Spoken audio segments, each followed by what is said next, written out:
Welcome to the Deep Dive. We're here to pull out the key insights on important topics and get you up to speed quickly. Glad to be digging in today. Yeah, so today we're looking at fundraising, specifically how the whole pandemic situation really shook things up, Massively. and how some changes that felt temporary back then, well, they seem to be sticking around permanently. That's right. We're drawing on some great material here. Virtual fundraising, a lasting impact. It really gets into how organizations connect with donors now. Our mission today is basically to unpack that how these shifts, born out of necessity, have sort of fundamentally altered the landscape. Yeah. So let's start with the basics. Before all this, a huge part of a lead fundraiser's job was travel, right? Getting on planes, meeting donors face-to-face. Absolutely core. You know, relationship building often meant being physically present, sometimes flying across the country or even internationally. And then, bam, pandemic hits. That cornerstone just gets knocked out. Yeah, and the whole industry just slowed right down. It was a huge shock to the system. Especially as the source notes for folks based in places that got hit hard early on, like New York. Exactly. New York was the epicenter. So if your job relied on travel and in-person meetings and you're based there, well, you're grounded completely. An existential threat, really, to the old model. No exaggeration. It forced an immediate, really fast pivot. There wasn't time to wait and see. Right. So the immediate solution was obvious, I guess.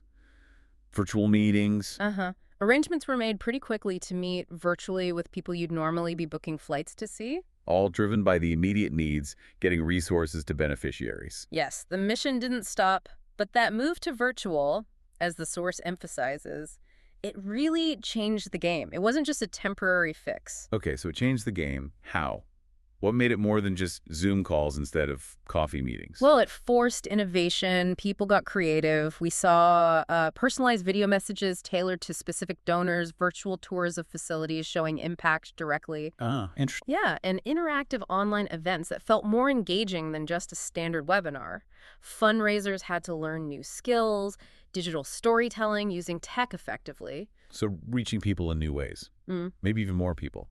Often, yes. Wider reach, sometimes a more diverse audience who couldn't have attended an in-person gala, for example. It wasn't just about replicating the old ways online. It was about creating a new kind of digital experience. Sometimes, surprisingly, even more intimate. Right. And the key takeaway from the source seems to be that this isn't temporary. There's no going back to exactly how things were. It doesn't look like it. The momentum is just not there for a full reversion. What makes them so sure?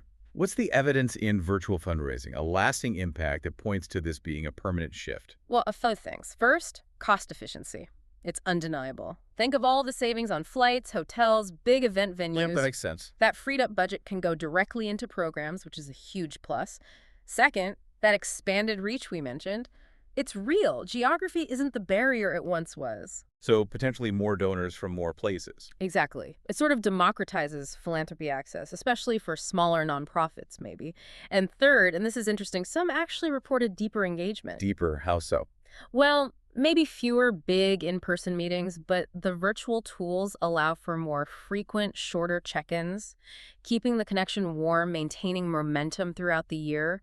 It's just an evolution. Seems irreversible. So it's moved beyond a workaround into like a strategic advantage. Pretty much. Organizations are actively building this into their long-term plans now. It's embedded. How's that changed the day-to-day for the fundraisers themselves, the actual people doing the work? Big shifts there, too. The source talks about a real upskilling needed digital communication, managing relationships virtually. It's a different skill set, or an expanded one anyway. Less time packing suitcases, more time managing online interactions. Kind of, yeah. Calendars look different, more flexibility, potentially better work-life balance, which helps keep good people in the sector. Organizations see the efficiency, the operational benefits. It's part of the planning now. A clear pivot. Okay, so wrapping this up for you, our listener, the takeaway is pretty clear. Virtual fundraising isn't just a blip from the pandemic. It's a fundamental, lasting change in how organizations connect with supporters and, well, get the resources they need.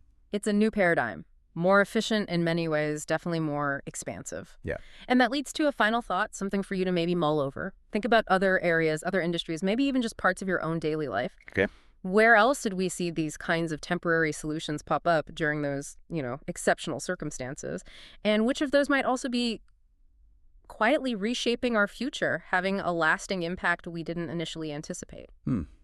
Interesting question. Something to think about.